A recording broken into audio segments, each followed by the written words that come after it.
Yo, what's up mga tropa peeps? Welcome back to my vlog at magandang tanghali, hapon, umaga, gabi, madaling araw sa inyong lahat. Hello po ha. At ako, ito po ang ating pag-uusapan.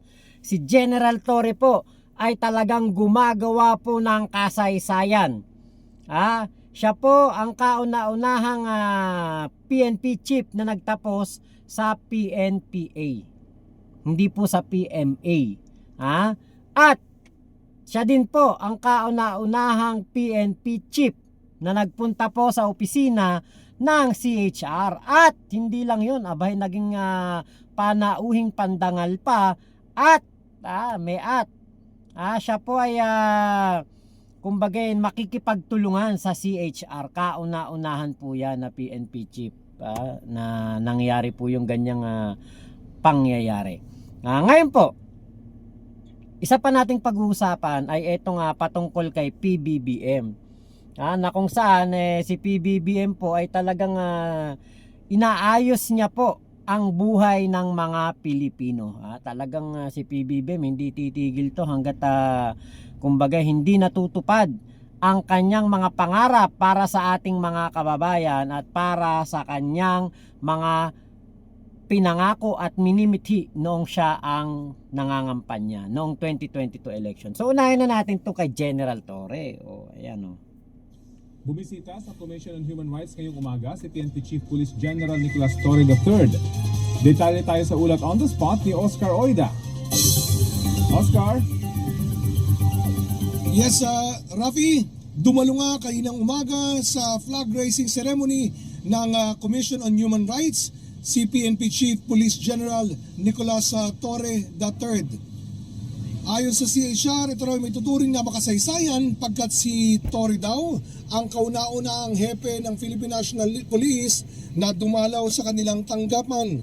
Magandang senyalis umano ito sa mas maayos na pagtutulungan ng kanilang mga ahensya sa pagpapatupad ng isang layunin, partikular sa pangalaga ng karapatang pantao sa gitna ng kanilang pagganap sa kanilang tungkulin. Sa kanyang talumpati, tiniyak naman ng PNP Chief na bagamat mas magiging agresibo sila sa panghuhuli ng mga kriminal, titiyakin naman daw nila na di ito magbibigay daan sa anumang pang-aabuso. Gagantimpalaan daw nila ang mga tapat sa serbisyo, pero di raw sila magdadalawang isip na panagutin yung mga lalabag sa karapatang pantao. Rafi? Maraming salamat, Oscar Oida. Di ba kita nyo, no? Si General Torre ang kauna-unahan pong PNP chief na pumunta po sa CHR.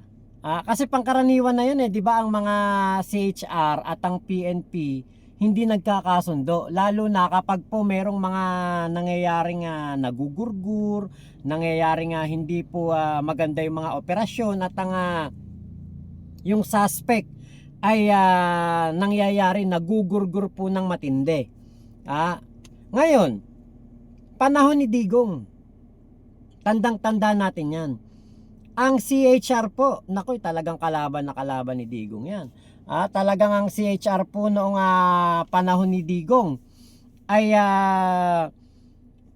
halos hindi na nga bigyan ng budget.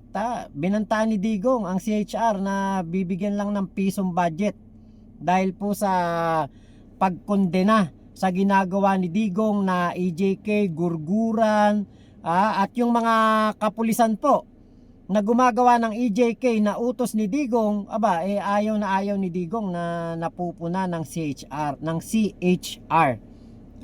Ngayon po, sa pamumuno ng ating Pangulong Bongbong Marcos, napili niya ang isang magaling at magiting at pro-life. Pro-life na PNP chief. Kaya po talagang good choice ito para kay PBBM. Napakagaling, napakaganda, napakabuti. Wala na tayong masabi. The best of the best na pagpili para sa isang PNP chief ang ginawa ni PBBM. Kasi nga po si PBBM, ito hindi po ito marahas. Nakita nyo naman, napaka soft spoken. Kumbaga yung kanyang pagsasalita, soft spoken pero may diin. Ngayon, pinapatunayan niya lamang na hindi po siya katulad ng ibang mga leader na gagamitin po ang kanyang pwesto para po makapanlamang sa ating mga kababayan. Nakita na po natin kung gaano po kabait ang ating Pangulong Bongbong Marcos.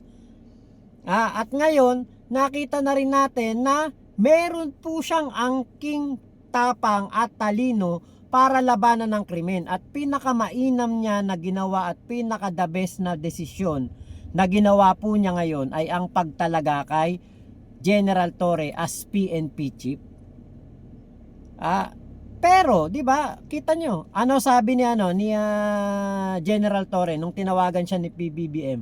Ang sabi sa kanya, just do your job. Ano ba ang trabaho ni General Torre? 'Di ba ang isa katuparan ang pagsunod sa batas ng lahat ng mamamayan? Siguraduhin na merong peace and order dito sa ating bansa. Yan po ang ginagawa ni General Torre ngayon. Peace and order. Hindi po takutan, hindi po gurguran, hindi EJK. Hindi po yung puro pananakot, hindi po yung puro pagbabanta, hindi puro pagmumura. Hindi katulad ng panahon ni Digong, puro putang ina maririnig mo, puro mura, puro mga gigil na mga statement. Kaya po ngayon, ibang-iba na sa panahon ni PBBM. May respeto na po ang mga tao sa kapulisan. Ibinabalik ni General Torre ang dangal ng mga PNP na tinanggal ni Digong. Ginawa niyang private army ang mga PNP noon. Ginawa niyang mga kriminal. Ginawa niyang tawag dito, yung mga riding in tandem. Tagagawa ng gurgur, tagagawa ng quota system, reward system.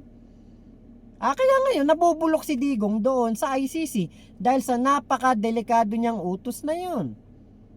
Ngayon, PBBM and General Torre sinisiguro ang peace and order. Ngayon si PBBM naman sinisiguradong mabubuhay ang mga Pilipino. Bukod sa ang mga Pilipino ay magkakaroon o bibigyan ng second chance, ang atin naman pong Pangulong Bongbong Marcos sinisiguro na meron pong sapat na pagkain sa hapagkainan ang ating mga kababayan. 20 pesos per kilo ng bigas. Noon, hinahanap, tinatanong kailan matutupad. Noon, hanap ang mga DDS. Nasa na yung pangako mo? Nasa na yung aspiration mo na 20 pesos per kilo ng bigas? Diba? Question ng question. Ngayon, anong nagawa na ni PBBM? Diba si Sara Duterte hindi makapaniwala? Diba gigil na gigil si Sara? Dahil nga si PBBM ay sinakatupara ng kanyang pangako sa ating mga kababayan. Eto na ngayon. Mura na mga bigas. Yun yung binibili namin dati na tigwa 1.5. Ngayon 930 na lang. Tapos itong mga bilihin sa palengke nagmura din. Mga grocery.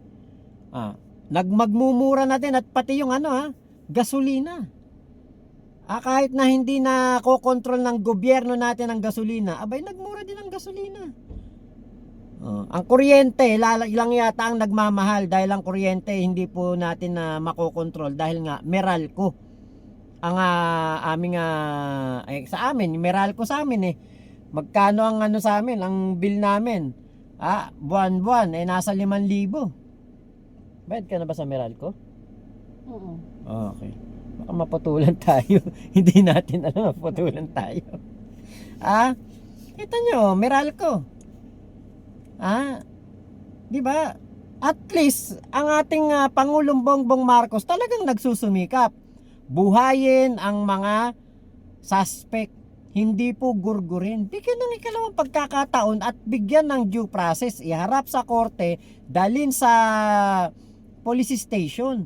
Iproseso ng tama, hindi yung pag napag-isipan o napagbintangan, gurgur kagad. Di ba? Yan po ang pinaka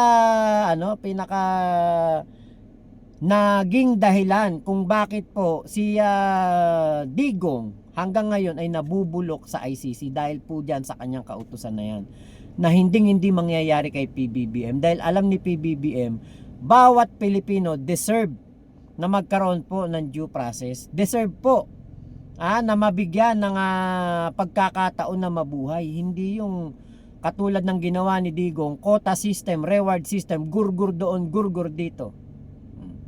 Diba? Kaya ang ating Pangulong Bongbong Marcos pro-life, General Torre pro-life. O yan, diba? Napakagandang tandem. Yan ang riding in tandem na maganda. Pro-life. General Torre at PBBM bibigyan ng tamang hustisya at tamang due process ang mga Pilipino.